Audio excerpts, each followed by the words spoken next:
10th online class physics में lens तक हमने कंप्लीट कर लिया था और आज एक नया चैप्टर शुरू करने जा रहे हैं। प्रिज्म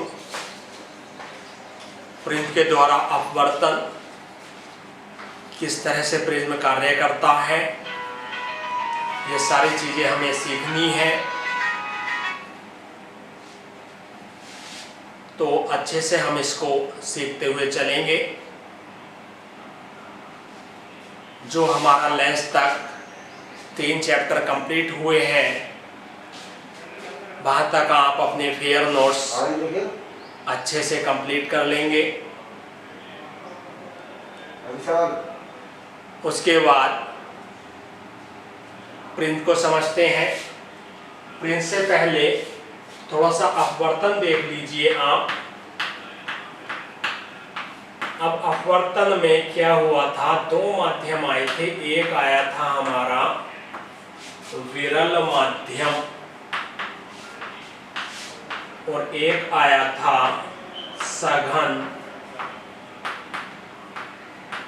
माध्यम। इतने हमारे 2 माध्यम आ चुके थे। अब या तो प्रकाश विरल से सघन में जाएगा या सघन से विरल में जाएगा। एक ना एक माध्यम में तो प्रकाश इस तरह से मूव करेगा, या तो विरल से सघन में या सघन से विरल माध्यम में। अब जब ये एक माध्यम से दूसरे माध्यम में गमन करता है, गमन अर्थात चलना, तो ये अपने प्रारंभिक मार्ग को छोड़ता है। मैं आपको दिखा देता हूं किस तरह से। ये हम मान लेते हैं विरल माध्यम,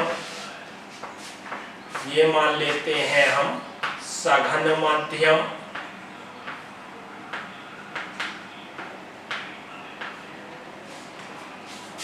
ऐसे ही डबल स्ट्रक्चर के साथ आपको मैं बताने वाला हूं। ये हमारा विरल माध्यम और ये हमारा सघन माध्यम। ये मैं आपको प्रिज्म से पहले की रूपरेखा तैयार करा रहा हूं। तो इसमें यदि आप प्रकाश किरण डाली जाए तो जब ये दूसरे माध्यम में प्रवेश करेगी तो अपना पहला मार्ग छोड़ देगी। पहला मार्ग तो ये भाई ऐसे जानी चाहिए थी, नहीं गई, अभिलंब की ओर झुक गई। अब ये देखते हैं कि जब सघन से विरल में जाएगी तब क्या होगा। ये तो हमने देखा जब विरल से सघन में जा रही है। अब हम देखते हैं जब सघन से विरल माध्यम में जाएगी तब क्या होता है। तो ये कोई हमारी प्रकाश किरण ये जा रही है और ये अभिलंब से दूर हट गई। अभिलंब ये था, ये चलना था, लेकिन इससे वो दूर हट गई, यहाँ अभिलंब के पास आई थी। यही सेम प्रोसीजर हमें अपने प्रिज्म में भी अपनाना है। आई बात समझ में भाई? तो इसको रख करते हैं, अपने मुख्य टॉपिक की ओर चलते हैं।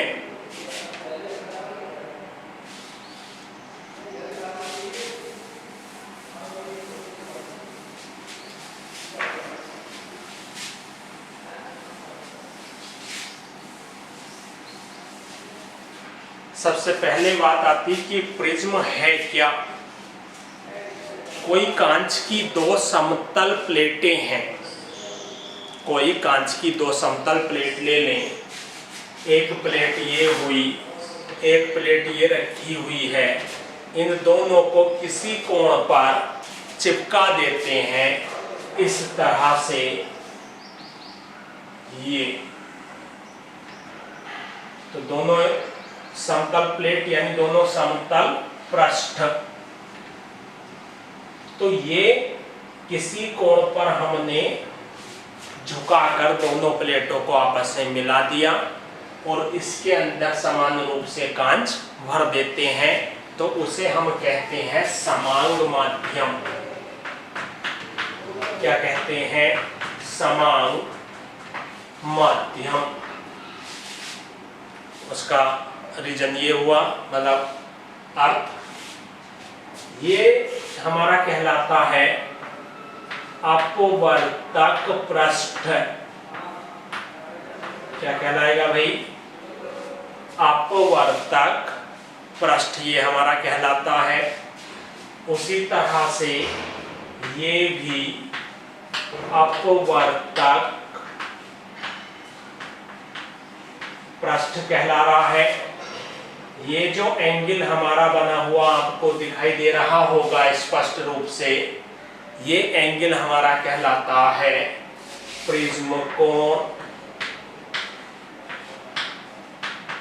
या अपवर्तक कोण भी आप इसे कह सकते हो। इसे कह देंगे अपवर्तक कोण। कोण मतलब भुजा, और ये टोटल कंबाइन मिलके बनता है प्रिज्म। यानी दो समतल पृष्ठों से घिरी आकृति प्रिज्म कहलाती है। समांग माध्यम से हो और वह माध्यम पारदर्शी हो। तो आपको क्या करना है? प्रिज्म हेडिंग डालना है और हेडिंग डालने के बाद उसकी डेफिनेशन लिखनी है।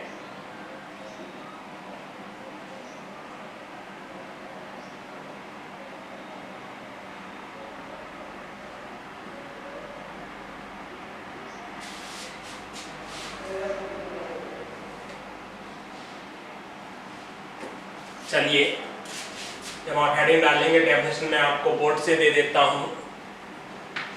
दो समतल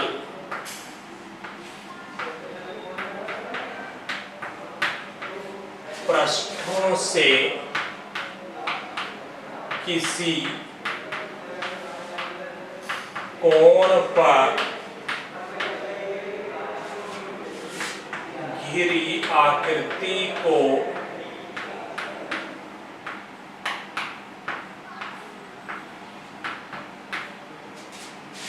प्रिज्म कहते हैं।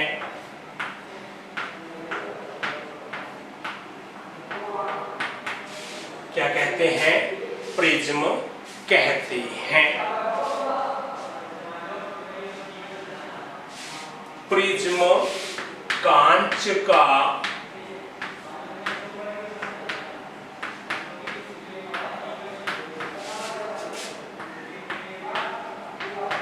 समान पारदर्शी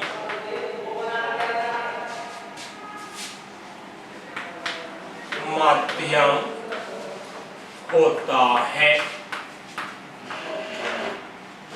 प्रिज्म कांच का समान पारदर्शी माध्यम होता है। तो जब आप अपने फेयर नोट्स कंप्लीट करेंगे, नए पेज से आप हेडिंग डालेंगे प्रिज्म, चैप्टर का नाम भी यही होगा, पहला हेडिंग भी यही होगा। उसके बाद डेफिनेशन आ जाएगी, दो समतल पृष्ठों से किसी कोण पर घिरी आकृति को प्रिज्म कहते हैं। प्रिज्म कांच का समांग पारदर्शी माध्यम होता है। समांग का अर्थ हुआ कि जो एक साथ भरा हुआ, यानी कहीं पर कांच ज्यादा हुआ या कहीं पर कम हुआ, यानी एक समान रूप से भरा हुआ। पारदर्शी माध्यम होगा तभी हमारा अपवर्तन संभव है, अपारदर्शी में अपवर्तन संभव ही नहीं है। उसके बाद नीचे आपको ये फिगर बनानी होगी, यानी कोई समतल पृष्ठ, स्केल से आप इस तरह से खींच लेंगे, दूसरा इस तरह से। इस पृष्ठ का नाम दे देंगे आप अपवर्तक पृष्ठ। यह भी वही कार्य करेगा, अपवर्तक पृष्ठ। ये प्रिज्म कोण कह सकते हो या अपवर्तक कोण कह सकते हैं इसको। ये हमारी अपवर्तक कोण हो जाएगी, मतलब अपवर्तक पृष्ठों को मिलाने वाली भुजा। इस फिगर को आप बना लेंगे उसके बाद अब अगले टॉपिक की ओर चल रहे हैं हम। देखते हैं हमारा अगला टॉपिक क्या कहता है।